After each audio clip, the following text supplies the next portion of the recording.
गुरुग्राम में बिल्डरों द्वारा लगातार खराब मटेरियल इस्तेमाल करके बनाई गई बिल्डिंगों को लेकर प्रशासन द्वारा लगातार जांच की जा रही है। कुछ समय पहले ही गुरुग्राम में एक बिल्डिंग गिरने से दर्दनाक हादसा सामने आया था, जिसके बाद से ही गुरुग्राम प्रशासन सतर्क हो गया और ऐसी बिल्डिंगों के खिलाफ जांच के साथ कार्रवाई शुरू कर दी। लेकिन अभी भी बहुत सी ऐसी बिल्डिंग हैं जिनके ऊपर प्रशासन की नज़र अभी तक नहीं गई है। आपको बता दें कि सेक्टर 48 स्थित विपुल ग्रीन सोसाइटी लोगों के लिए ईडब्ल्यूएस के बनाए गए फ्लैट की हालत जर्जर हालत में है, जिनका मटेरियल हर रोज गिरता रहता है। कई बार तो नीचे खड़े लोग घायल होने से बाल बाल बचते हैं, लेकिन हर रोज यहां बड़ा हादसा होने का डर बना हुआ है। यहां के लोगों ने आरोप लगाते हुए बताया कि इन ईडब्ल्यूएस के फ्लैटों में 23% फ्लैट तो अभी तक ऐसे हैं जिनको 10 साल के बाद भी अलॉट नहीं किया गया है, जिसकी वजह से इन फ्लैटों में वेश्यावृत्ति व नशाखोरी तक होती है, जिनको लेकर न तो पुलिस कुछ कार्रवाई करती है, न ही यहाँ की आरडब्ल्यूए। आरोप है कि इन खाली फ्लैट्स को एक व्यक्ति द्वारा आरडब्ल्यूए के कुछ सदस्यों के साथ मिलकर किराए पर देकर हर महीने अवैध रूप से लाखों रुपए कमाए जा रहे हैं। इतना ही नहीं, इन ईडब्ल्यूएस के फ्लैट के ग्राउंड फ्लोर पर विपुल ग्रीन ने मार्केट भी बनाई है, जो कि एक जांच का विषय है। यहाँ पर मार्केट होनी चाहिए या नहीं होनी चाहिए। लोगों ने ये दुकानें लाखों रुपयों में खरीदी और हर महीने विपुल ग्रीन आरडब्ल्यूए को हजारों रुपए मेंटेनेंस के रूप में देते हैं, लेकिन इन दुकानदारों को सुविधाओं के नाम पर कुछ नहीं मिलता। इनको चारों तरफ गंदगी से सामना करना पड़ता है। आरोप है कि ये दुकानदार मेंटेनेंस की राशि नहीं देते हैं तो आरडब्ल्यूए की तरफ से उनकी पावर काट दी जाती है। दुकानदारों ने आरडब्ल्यूए व हुडा निगम प्रशासन व पार्षद को कई बार इस बारे में शिकायत की है, लेकिन उसके बाद भी कोई सुनवाई नहीं की जा रही है। दुकानदारों का तो यहाँ तक आरोप है कि लाखों रुपए देकर विपुल ग्रीन की मार्केट में दुकानें तो हमने खरीदी, लेकिन आरडब्ल्यू की तरफ से सोसाइटी के बीच में अवैध रूप से दुकान खुलवा दी गई है, जिससे उनके बिजनेस पर गहरा प्रभाव पड़ रहा है। जब हमने इन सभी आरोपों को लेकर आरडब्ल्यू के प्रेसिडेंट से जिंदल से बात की तो उन्होंने कहा कि मैं अभी विदेश में हूं, आने के बाद ही बात कर सकता हूं। इन सभी दुखी और परेशान दुकानदारों से तहलका हरियाणा ने बात की। आइए आपको भी सुनाते हैं इनका क्या कहना है।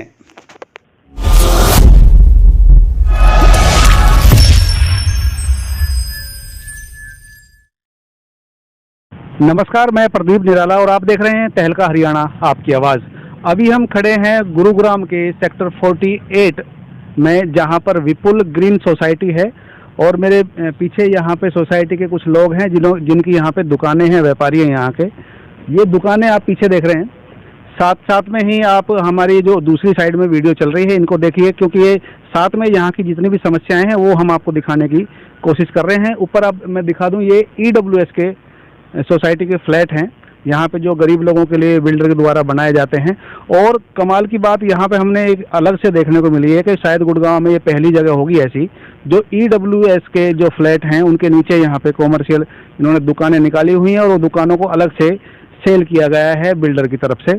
बात करते हैं, इनकी समस्या जानने की कोशिश करते हैं। साथ में आप जो वीडियो चल रही है उसमें भी आप देख सकते हैं कि यहाँ पे कितनी गंभीर समस्या है इन व्यापारियों के लिए यहाँ पे जिन्होंने दुकानें कर रखी हैं, तो इनसे भी जानने की कोशिश करते हैं। सर, आपका क्या नाम है? मेरा नाम नागेंद्र है और मेरी यहाँ पे शॉप्स है, शॉप नंबर 9 और 12। जी नागेंद्र जी, क्या समस्या है आपकी यहाँ पे? मुझे बताइए कि यहाँ पे हम भी देख रहे हैं बहुत सारी समस्या, लेकिन आप बताइए हमारे दर्शकों को क्या प्रॉब्लम है। प्रदीप जी, पहले तो तहलका हरियाणा का बहुत बहुत धन्यवाद कि आप हमारी समस्या के लिए आप यहाँ आए हमारे बीच में। जी सर। और आप हमारी समस्या को हम चाहते हैं कि आप प्रशासन तक पहुँचाएं, क्योंकि हम यहाँ से बहुत परेशान हैं। हमारी शॉप 2010 से यहाँ पे है। जी। जब हमने शॉप यहाँ परचेज की थी तो हमें एक गेट लगा हुआ था, यहाँ पे बाउंड्री थी। जी। अभी इन्होंने तोड़ के बीच में एक रोड यहाँ से निकाल दिया और ईडब्ल्यूएस को बिल्कुल अलग से कर दिया, बाउंड्री से, गेट से अलग, सोसाइटी से। अब हम इनको प्रॉपर तरीके से पूरी मेंटेनेंस देते हैं, जो कि फ्लैट से भी ज्यादा है, और उसके बावजूद हमें यहाँ कोई फैसिलिटी नहीं मिल पा रही है। अभी आप लोगों ने देखा होगा कि कितना यहाँ पे पानी भरा हुआ, पीछे कचरा है, जो वॉशरूम पीछे हमारी रैली जो बनाया हुआ है हम वहाँ तक नहीं जा पाते। दूसरी समस्या हमारी ये है कि आगे यहाँ गंदगी है, ऊपर जो फ्लैट बने हुए हैं वहाँ से लोग ऊपर से कचरा नीचे डालते हैं, जिसके अंदर यहाँ जो शॉप्स जो अलाउड हो रखे हैं AWS के फ्लैट, उसमें पता नहीं कौन रहते, कौन मालिक है, किराएदार छोड़ रखे हैं। नागेंद्र जी, मैं पूछना चाहता हूँ आपसे, दर्शकों को भी थोड़ा सा जानना चाहेंगे दर्शक हमारे, कि EWS के जो फ्लैट हैं जी, क्या पहले कहीं और भी सोसाइटी में ऐसा है कि EWS के नीचे दुकानें बनी हुई हैं और जो सेल की हों? कभी हमने कहीं नहीं देखा ये जी, और ये पहली बार ही देखने को मिल रहा है जी, और जिसके अंदर ये पहले तो हम गेट से एंट्री हमारी मेन गेट से होती थी जी, और ये बड़े अच्छे से मेंटेन इन्होंने किया हुआ था। बिल्कुल। अब तो ऐसा लग रहा है कि मैं दिखा दूं अपने दर्शकों को एक बार कि उस तरफ ये जो है विपुल ग्रीन सोसाइटी जो मेन है, ये उधर आप देख रहे हैं, ये सोसाइटी है मेन, और बीच में ये जो रास्ता जो रोड है, ये पहले रास्ता बंद था, पीछे से आने जाने वाले लोगों के लिए बंद था, लेकिन अब वो रास्ता खुल गया है। तो अब इनको EWS के फ्लैट जो ये इधर हैं, इनको बिल्कुल अलग कर दिया गया है, जिससे कि इनसे मेंटेनेंस तो लगातार लिया जा रहा है, लेकिन इनको मेंटेनेंस के नाम की जो सुविधा होती है, जो काम कराने होते हैं, वो काम नहीं कराए जा रहे हैं। और ना तो कोई गार्ड है जी, आप देख रहे हैं, किसी आप पोजीशन पे देख रहे हैं, ना तो कोई यहाँ पे कोई गार्ड है जी, यहाँ पे कोई लाइट की व्यवस्था नहीं है नाइट में जी, अंधेरा रहता है मार्केट में। अब मार्केट में कोई भी आता है कस्टमर तो अंधेरे के अंदर वो आएगा नहीं, जी, जी, पहली बात तो, जी, क्योंकि यहाँ अगर लाइट हो, रोशनी हो, कैमरे लगे हो, सिक्योरिटी गार्ड हो, क्योंकि कस्टमर तभी आता है जब उसकी सेफ्टी हो। मेंटेनेंस कितनी ली जाती है आप? मेंटेनेंस हमारे से 2200 रुपये पर मंथ एक शॉप से ली जाती है। ये RWA के पास जा रही है? ये RWA के पास जा रही है और कितने दिनों से जा रही है? ये 10 साल से ही रेगुलर जा रही है। पहले RWA नहीं थी, उस पहले थी विपुल ग्रीन जी, कंपनी हमसे लेती थी, तो ये बाद RWA बनी है। ये मेंटेनेंस जो लेते हैं, क्या कभी भी सर्विस आपको दी मेंटेनेंस वालों ने, RWA ने? कभी भी हमसे सर्विस नहीं दी। हम RWA से 4 महीने पहले मिले जी, कि भी हमारी जो समस्या है, हमने उनको बताया कि ये पानी की गंदगी है, पीछे वॉशरूम नहीं है, शॉप्स के अंदर सीपेज आ रखी है जो आपने देखा होगा, कभी भी गिर सकती है, मेन पिलर के ऊपर है। जी, जी, जी, तो उसके बारे में हमने उनको अवगत कराया, यहाँ पे विजिट कराई। उन्होंने हमें बोला कि आप हमें 15 दिन का टाइम दें, हम इसकी समस्या के बारे में आपको ठीक करा के देंगे और मैनेजमेंट से बात करेंगे। लेकिन उसके बावजूद आज 4 महीने हो चुके हैं और विपुल ग्रीन के जो प्रेसिडेंट है मिस्टर अमित जिंदल, उन्होंने हम लोगों के नंबर भी ब्लॉक कर दिए हैं। अब हम अंदर बात करने जाते हैं RWA के अंदर, तो वो कहते हैं कि आप अमित जी है नहीं, बाद में बात करना, हमारी कोई वो नहीं है, रिस्पॉन्सिबिलिटी नहीं है, आप बाहर जाओ। हमें अंदर ऑफिस में नहीं जाने दिया जाता। बिल्कुल। मैं अभी अपने दर्शकों को एक बात और बता दूं कि ये जो EWS के फ्लैट जो बने हुए हैं, ये गरीब लोगों के लिए बनाए जाते हैं और होता है अक्सर यही है, यहाँ भी यही हो रहा है कि EWS के फ्लैट हैं तो किसी और के नाम, लेकिन यहाँ रह कोई और हैं। यहाँ पे और भी बहुत सारे आरोप ये लगा रहे हैं व्यापारी यहाँ के, और यहाँ जो फ्लैट बने हुए हैं, यहाँ पे कितने लोग यहाँ रहते हैं, कितनी मेंटेनेंस दी जाती है, क्या क्या यहाँ पे गलत काम होते हैं। मैं सर से बात करूँ। सर, आपका नाम बताइए क्या? वीरेंद्र यादव। वीरेंद्र जी, आप बताएं यहाँ पे क्या क्या गलत काम होते हैं? यहाँ पे सर अनऑथराइज लोग इलीगल तरीके से 30-35 कमरे तो जो है वो विपुल ग्रीन ने अलॉट ही नहीं कर रखे किसी के नाम पे। उसमें फ्लैट जो है अलॉट नहीं कर रखे कोई भी, और उसके अंदर जो है बाहर के लोग आके और वो रह रहे, और उनसे RWA और कुछ लोग आपस में मिली भगत करके किराया वसूल कर रहे हैं उनसे, और चारों तरफ गंदगी का और चारों तरफ जो है पूरे यहाँ बीमारियां फैलने की आशंका बहुत ज़्यादा। बिल्कुल, ये बीमारियां फैलने की आशंका है। सर बोल नहीं पा रहे, लेकिन मैं आपको बता दूं, अधिकारी भी अगर जो सुन रहे हो हमारी बात को, तो मैं आपको बता दूं, ये EWS के फ्लैट जो हैं, लगातार गुरुग्राम में जो बिल्डिंग जो गिरने की जो बातें आज सामने आ रही हैं, कभी बहुत बड़ी घटना भी कुछ समय पहले हुई थी गुड़गांव में, और बहुत सारी बिल्डिंगों को सील करने की बात भी चल रही है। तो ये ऐसी बिल्डिंग, ये एक नहीं है, यहाँ पर न जाने कितनी बिल्डिंग गुड़गांव में है जो गिरने की कगार पे हैं। अगर जो इसकी भी अगर जो जांच कराई जाए तो ये बिल्डिंग इतनी खतरनाक इस समय हो चुकी है कि ये कभी भी गिर सकती है। और ये जो लोग बता नहीं रहे, मैं बता दूं कि यहाँ पे इतने गोरख धंधे चल रहे हैं कि यहाँ पे ये फ्लैट जो हैं, इनकी कोई देख रेख नहीं है। RWA ने भी यहाँ से कन्नी कर ली है, यहाँ पे इनसे बिल्कुल इनको अलग कर दिया। यहाँ पे रात के समय वेश्यावृत्ति तक भी होती है, यहाँ पे जो हमें जानकारी मिल रही है। सर बोल नहीं पा रहे हैं, क्या आप बता पाएं? बिल्कुल, हमने RWA को बोला है कि यहाँ पे वेश्यावृत्ति होती है, जो सुबह के टाइम जब शॉप्स खोलते हैं तो इसके सामने कॉन्डम पड़े मिलते हैं। जी जी, जो कहने की बातें नहीं है, लेकिन वो गंदगी पड़ी मिलती है, जो कि बड़ा खराब लगता सुबह जब एक व्यापारी दुकान के सामने आए और उसके सामने अगर ये गंदगी मिले तो उसके दिल पे क्या बीती है, उसका दिन बिल्कुल खराब जाता है। हमने इसकी शिकायत RW को की कि भी इसके बारे में आप एक्शन लो, इनकी पुलिस वेरिफिकेशन कराओ, गार्ड रखो और पुलिस की एक गश्त कराओ रात के टाइम, जो मौके पे आप पकड़े जाए वो। लेकिन उसके बारे में कोई कुछ नहीं हुआ। गार्ड रखने की तो बात बहुत दूर बात है, जब यहाँ की सर्विस ही नहीं हो रही है, यहाँ पे मेंटेनेंस ही नहीं हो रही, तो गार्ड रखने की तो बहुत बड़ी बात आप कह रहे हैं। यहाँ पे तो और यहाँ पे हैं और लोगों से बात करूँ। नाम बताइए अपना। क्या? हरिंदर जी। हरिंदर, क्या कहना है आपको? क्या यहाँ पे जो है ना ये रिटेल शॉप अलॉट की है विपुल ने हमें, बट यहाँ पे विपुल का कोई कस्टमर नहीं आता। इन्होंने अंदर इलीगल तरीके से अपने शॉप खुलवा रखी है अंदर ही। अच्छा। और इसका दरवाजा बड़ा था, गेट का जो शॉप्स का था वो बंद करके क्लोज छोटा कर दिया है। यहाँ पे आते नहीं है, अंदर इलीगल दुकान चल रही है और पीछे साफ सफाई पे कोई ध्यान नहीं दिया जा रहा है। बाथरूम है वो पूरे क्लोज है, लेडीज यहाँ पे सेफ्टी नहीं है। और जो है ना यहाँ पे पावर बैकअप दिया था हमें स्टार्टिंग में, जो शॉप हमने परचेज की थी, पावर बैकअप कट कर दिया गया हमारा और मेंटेनेंस पूरा ले रहा है। अगर मेंटेनेंस डिले होता है तो हमारी लाइट डिस्कनेक्ट कर दी जाती है। देखो, मेंटेनेंस इसलिए दिया जाता है ताकि वहाँ की रख रखाव किया जा सके।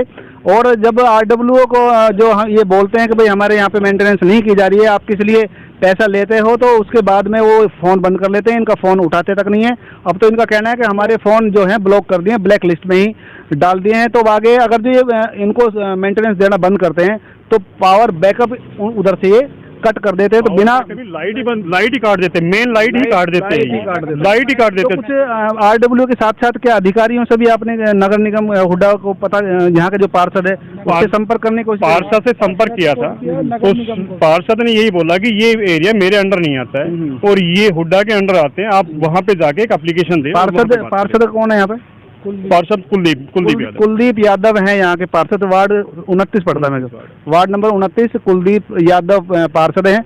हालांकि बेशक ये हुड्डा के अंडर में आता हो, लेकिन पार्षद की जिम्मेदारी बनती है कि यहाँ पे जो लोग रहते हैं इनकी समस्या को दूर वो कराएं, क्योंकि इस एरिया उनके एरिया में ये क्षेत्र पड़ता है। कि ऐसा नहीं है कि वो बिल्कुल भी किनारा कर लें, कि क्योंकि अगर अधिकारियों तक भी बात पहुंचानी है तो ये पार्षद का काम है यहाँ की समस्या को उठाए और उस समस्या का हल कराए। क्या गलत कह रहा हूँ मैं सर? सही बात है। नगर पालिका में भी जो है कंप्लेंट दी हुई है, मिस्टर ऋषि मलिक जी है, जेई जो यहाँ के एरिया जिसके अंडर आता है, उसने कहा है कि मैं कराता हूँ, बस यही बोलता है और कुछ नहीं बोलता है। यही मतलब इनको आश्वासन मिलता है पार्षद की तरफ से भी, निगम हुड्डा अधिकारियों की तरफ से भी, RWO की तरफ से भी, और इनका काम होता नहीं है। बीमारियों का ये घर बना हुआ है, गलत काम सारे यहाँ होते हैं, चारों तरफ गंदगी फैली हुई है, डेंगू के साथ साथ और अन्य बीमारियां भी यहाँ फैलने का लगातार डर बना हुआ है। सामने छोटे बच्चों का स्कूल भी सोसाइटी में है, उस स्कूल की तरफ से भी लगातार अधिकारियों के पास शिकायत मैं आपको बता दूं, आपको तो नहीं महसूस हो रहा, लेकिन हम यहाँ खड़े हैं ना, हमें भी यहाँ पे बदबू आ रही है। तो इन व्यापारियों का क्या हाल होता होगा हम जब सुबह से शाम तक यहाँ रहते हैं। तो ये इतने हताश हो चुके हैं, उसके बाद जाके इन्होंने कोशिश की है कि मीडिया के थ्रू अधिकारियों तक अपनी बात रखें ताकि कुछ समाधान हो सके, RWO की आँख खुल सकें, अधिकारियों की आँख खुल सके और प्रशासन की आँख खुल सके, ताकि इनको इस समस्या से निजात मांग करते हैं आप अधिकारियों से? हम अधिकारियों से यही डिमांड करते हैं कि भाई हमारे आसपास जो है साफ सफाई कराई जाए और इसके बिल्डिंग का मेंटेनेंस कराया जाए, और जो इसमें फ्लैट अलॉट नहीं हुए हैं उन फ्लैटों को अलॉट आवंटित कराया जाए। वो हुड्डा की प्रक्रिया है, वो अपने देखें भाई किसको अलॉट करना कैसे है, उनके एप्लीकेशन करें। लोगों के यहाँ पे फ्लैट हैं और वो यहाँ रहते नहीं है और ध्यान भी नहीं देते यहाँ पे क्या हो रहा है, तो उसके बारे में आप क्या पुलिस को शिकायत की आपने? क्या नाम है आपको बताओ? हरीश। हाँ बताओ क्या कहना? जो भी लोग यहाँ रहते हैं किसी की भी पुलिस वेरिफिकेशन नहीं है, कल को कोई भी अनहोनी हो जाती है, बीच में से 2 मर्डर हो मतलब गिर चुके हैं, मर चुके हैं। अच्छा। लेकिन उसका कोई कहाँ से गिर चुके हैं? ऊपर से बैठे बैठे। अच्छा, इसी RWO से गिर चुके हैं? हाँ जी। अच्छा, तो उसका कोई वो नहीं होता है। बिल्कुल, देखो नई बात बताई है इन्होंने भाई साहब। जो फ्लैट है ऊपर से वो शराब पीते हैं, नशे में रहते हैं, और 2 लोग यहाँ से गिरकर मर भी चुके हैं, लेकिन कोई उसका कार्रवाई किस तरह से नहीं की जाती। सदर सुभाष चौक का एरिया जो है सदर थाना क्षेत्र पड़ता है, और वो सदर थाना पुलिस को भी यहाँ पे ये आरोप लगा रहे हैं उनके ऊपर कि यहाँ पे पुलिस वेरिफिकेशन ना तो यहाँ के जो ओनर हैं वो कराते हैं, ना ही पुलिस ध्यान देती है, और पूरी जो है काम जो करना होता है वो RWO की बहुत अधिक जिम्मेदारी बन जाती है। लेकिन RWO यहाँ ना मेंटेनेंस कराती है, यहाँ की अगर कोई विरोध करता है तो पावर जो लाइट है वो बंद कर देती है। तो ये चारों तरफ से बेचारे जो है ना दबे हुए हैं, बिछे हुए हैं, जाएं तो जाएं कहाँ, ना अधिकारी सुनते हैं ना RWO सुनती है। तो अगर ऐसे ही चलता रहे तो भाई क्या करोगे? भाई ऐसा ही चलता रहा है तो यहाँ से सभी लोग निकल जाएंगे, ये मार्केट बंद पड़ी रहेगी। उसके बाद अब क्या करें, जो होगा वो तो भाई ठंड रहे। बिल्कुल एक मजबूरी है। एक मेन होता है कि अड्डा बनेगा, गलत काम के लिए अड्डा बनेगा, ये बस उसी के लिए वो होता है। भाई ये है कि अगर जो अभी भी किसी अधिकारियों की और RWA टीम की आंखें नहीं खुलती हैं, हालांकि हम कोशिश करेंगे RWA अधिकारियों से बात करने की, अगर जो कर पाते हैं तो जरूर उनका भी पक्ष हम रखेंगे। अगर जल्दी से जल्दी इनका समस्या का समाधान नहीं हो पाता है तो व्यापारी जो है यहाँ से पलायन करने को मजबूर हो जाएंगे। हाँ, इन सभी व्यापारियों की समस्या के बारे में और हमारी इस न्यूज़ के बारे में आपका क्या कहना है, हमें कमेंट्स करके आप जरूर बताएं और इस न्यूज़ को ज़्यादा से ज़्यादा शेयर करने का काम करें ताकि अधिकारियों की आंखें खुलें, RWA की जो मन मर्जी है वो ख़त्म हो और इनको सुविधा मिले, क्योंकि सुविधा फ्री में नहीं, मेंटेनेंस के चार्जेस देते हैं हर महीने, तो इनको कम से कम उनकी जो है मेंटेनेंस जरूर मिलनी चाहिए। और आपने अभी तक हमारे चैनल को भी सब्सक्राइब नहीं किया है तो सब्सक्राइब करके बेल आइकन को भी जरूर दबा दें ताकि आने वाली हर एक न्यूज़ का नोटिफिकेशन भी आपको समय पर मिलता रहे। जय हिंद।